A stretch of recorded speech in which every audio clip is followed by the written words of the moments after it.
How's it going, everybody? My name's Warner Fields with Fields of Profit, and today I'm joined by my good friend Mike, who is actually a wholesale seller, a little bit out of the ordinary for this channel. Usually we're talking about online arbitrage, but I brought on Mike as an expert because I know a lot of you guys are very interested in that. So we're going to be getting into the nitty gritty of doing wholesale on Amazon. Real quickly, before we jump into that, if you want to take a quick second just to introduce yourself, maybe let them know what kind of sales you're doing, let them know how long you've been into Amazon. We can kind of roll from there. Yeah, like Warner said here, my name is Mike, OneUp FBA. You may have seen some of my videos on TikTok. It's at Amazon Wholesale. You might have seen the OneUp FBA Instagram page, but if not, as an introduction, I've been in the e-commerce space about 7 years, and about 4 years ago, switched from an eBay reseller to primarily doing Amazon as my main e-commerce income and business model. And now I'm working primarily in the wholesale model. So we'll dive more into that here in a second. Awesome, yeah. And what kind of numbers are you putting up these days, Mike? This year, we should be doing right around 1.5 million. Boom, that's amazing. Yeah, so I guess just kind of jumping into it, how did you get interested in Amazon and what did your first couple sales look like? Yeah, so actually when I was in college, so I'm 25 now, I went to college for a couple of years, and on the side, I was doing reselling. I was following people like Break and Profit and some other eBay flippers and resellers in the community. Really picked up on that, started going to thrift stores, and I really love the art of the flip, buy low, sell high. What I quickly realized, eBay is new items sold a little bit better than used items. You know, you can put quantity, it was less time to list the item. And I just came across one of those advertisements on YouTube one day, and it's like, hey guys, do you want to learn how to sell on Amazon, basically? So I started watching some content from some other people, started with private label, failed with that, and then quickly realized this wholesale business model was such an opportunity just because you could buy high quantity, have invoicing for these items, and it was really scalable because you could repurchase that inventory. My journey, once I got into wholesale, it stuck, and that's what I've been doing for the past 4 years. Interesting. Yeah, I guess I didn't know you tried private label. Do you want to share what your failed project was? Yeah, so when I did private label, I was using a tool. I was using Jungle Scout to kind of find a niche, and it was actually a jewelry product. It was a 3-pack of different colored. It was like a gold, silver, and chrome or something like that. It was a 3-pack of these metal. They were called bangle bracelets. And for whatever reason, the numbers lined up and it was trending. And I found a supplier in China that could actually produce those. And we made a custom box with a sticker. Very, very bad attempt at private label, but the listing did grow to like 25, 30 reviews. So it was successful, but then I got a cease and desist because somebody had a patent on that type of bracelet. So took it down. They were saying either pay us royalties or, they're like, you can pay us royalties or take it down. And I was like, I know about this wholesale thing. I'm just going to go into that, give that a try. Damn, that's unfortunate. Yeah, I didn't know you had a private label venture back in the day. I hear that a lot from new sellers. They'll jump straight in with private label, or even they'll jump straight in with wholesale. A lot of times they might make,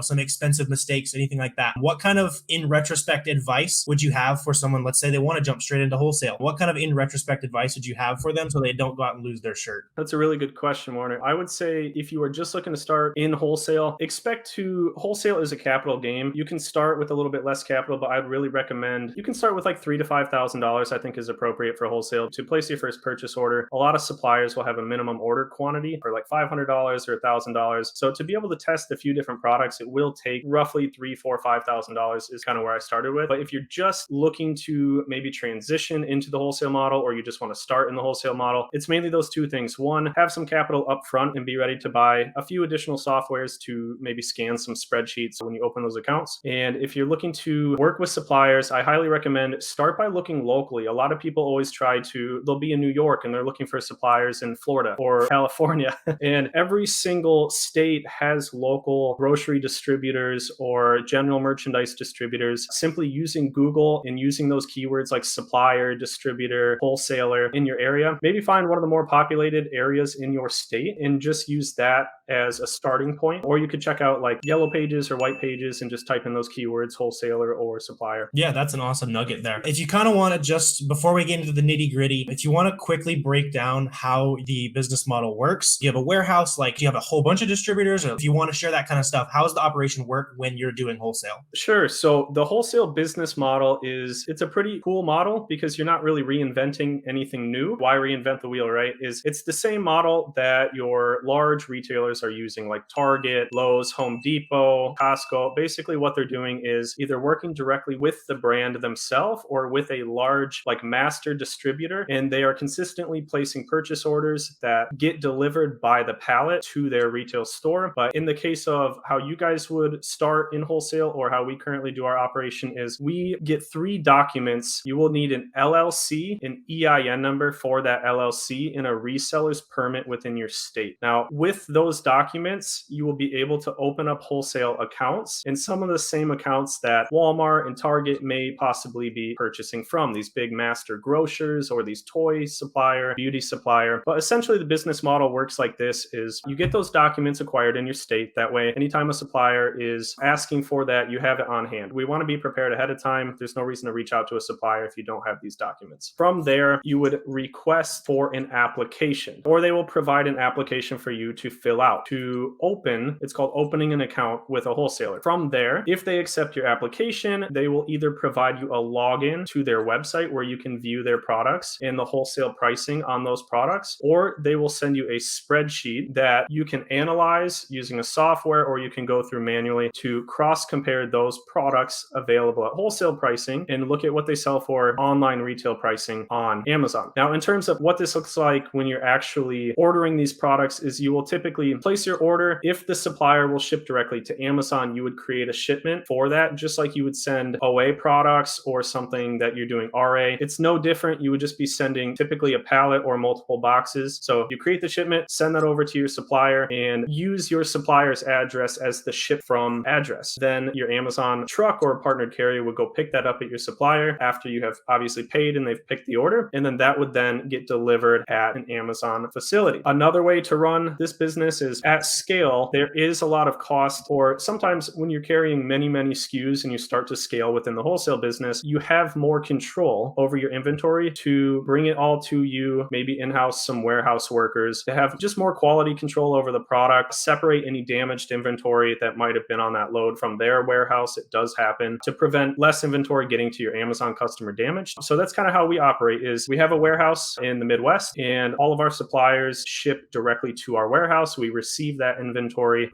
those products. We make sure it lines up with what's on the final invoice with that supplier. And then from there, we go through and identify the listing we are selling it on Amazon. We will prep the products accordingly, repack those into manufacturer cases, rewrap the pallet, apply your pallet labels. And that product, we would then schedule a truck to come pick up those pallets and take it to an Amazon facility to sell through the FBA program. Awesome. Yeah. There's your 2.5 minute summary of the wholesale model. I just don't want to lose anybody. A lot of time I do these interviews, if they're like, what'd you even talk about this video? So there it is. There's the wholesale model. So within that, I had a couple questions just while you're talking. Now we can get into the fun stuff, right? So when you're talking about, getting those distributors, talking to those local distributors, how many suppliers should you call a day? Like, is it, do I call one guy and I go super deep into their price sheet? How do you know when you should keep ringing the phone and when you should dive deep and start looking at those prices? Yeah, absolutely. So one of the biggest things is everything about wholesale is volume. From the products you order to the number of suppliers you need to contact, everything is a volume game. I hear very often people say, hey, I called a couple companies, they told me no, and I gave up. The honest truth is, for a lot of people, I think a realistic amount of companies to source and call on a daily basis, so like your Monday through Friday, call 10 to 20 companies every single day. I mean, you really have to... It'd be hard to fail.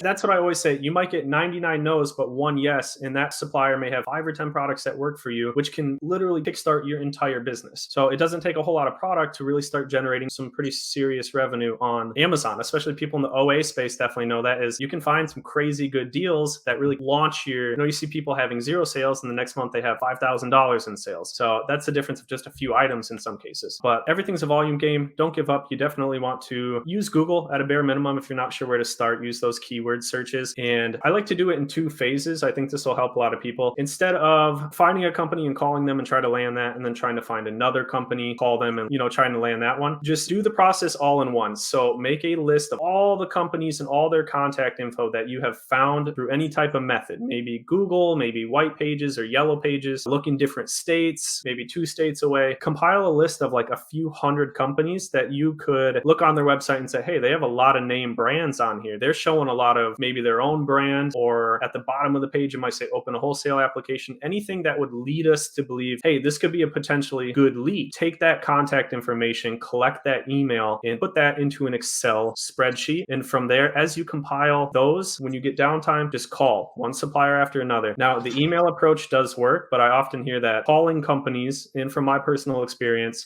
calling companies and getting on the phone with somebody and asking for a sales rep from that company is the easiest way to just start the conversation of, hey, we're interested in your product. We'd like to open a wholesale account. Those sales reps need the commission, right? You gotta go after them. They're always looking for the commission, especially the outside sales guys. They're always looking to close the deal. They want you to start buying product from them. That's the best way, is a volume game, collect a lot of information and just don't give up. I mean, you can call 30 companies and really have no luck, but you really need to call 200, 300. Yeah, what kind of success rates would you estimate you have when you're calling new wholesalers? In the beginning, it's a little different now once you kind of have the feel for it. Yeah, you can leverage names and that kind of stuff later on, Exactly. of course. You can reference, hey, we're buying from the guy across the street. Let's get this account opened up. When you're in that position, it's amazing. But just starting out, it is difficult. And I remember it was a grind. The whole first year was just like opening the right accounts and seeing if they're good. Or your first account, you don't really know what's good or bad because you don't have any reference point. But if I had to put a number on it, I would say for every 100 companies you call, you could probably open anywhere from 5 to 10,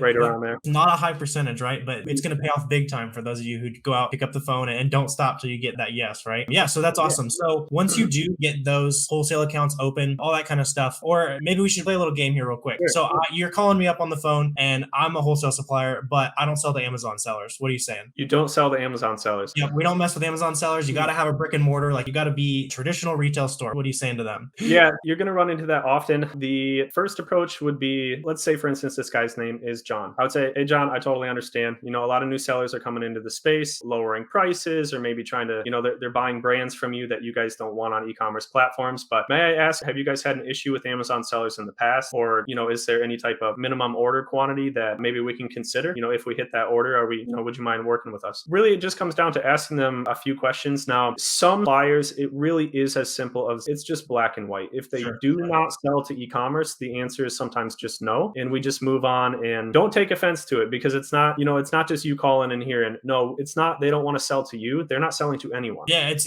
part of the numbers game, right? It's all part of it. But yeah, I like that. You're kind of speaking into the fears like, hey, I know that Amazon sellers can violate MAP policy and they don't spend enough and all that kind of stuff. You just speak it into it, like you speak it right at them. That's what they've been working with. And so you're going to come in at them and not be the same way. So that's a great way to go about it. Yeah, so once you do have those accounts open, all that kind of stuff, we talked about looking through those price sheets. As I was getting started, I'm still kind of figuring out the distributor version of wholesale. I've done a lot of brand direct, but the distributor version, I got super overwhelmed getting 10,000 products on a spreadsheet. What are you doing when you first get that spreadsheet? The first thing I would do, just to kind of simplify it and see if there's anything that stands out, is running it through a spreadsheet scanning tool. There's a lot of different ones out there. I personally use analyzer.tools. You can also just Google for them, wholesale spreadsheet scanner. I don't want to list off a ton of brands. I'm not really affiliated, so. Yeah, we use like tactical arbitrage, like pretty much all doing the same thing. TA Works. There's so many, basically a UPC scraper, and it just cross compares it to maybe a listing that has that UPC on Amazon. From there, though, this gets really, really advanced very quickly. There's a ton of different tactics and methods and back end ways to do this, but to kind of bring it down to like a beginner level is go through that scanning tool, set a couple filters to maybe at the low, a 10% net profit margin, or let's say you want to set it to ROI, you want to make at least 20, 25%, enter those filters into that spreadsheet scanner and just see if anything populates. And when you're just starting out, I would see if there's any products that are what I would call just a 1-for-1, where it's a single item that you're buying for $10, you're selling it for $24.99, and you're making $5,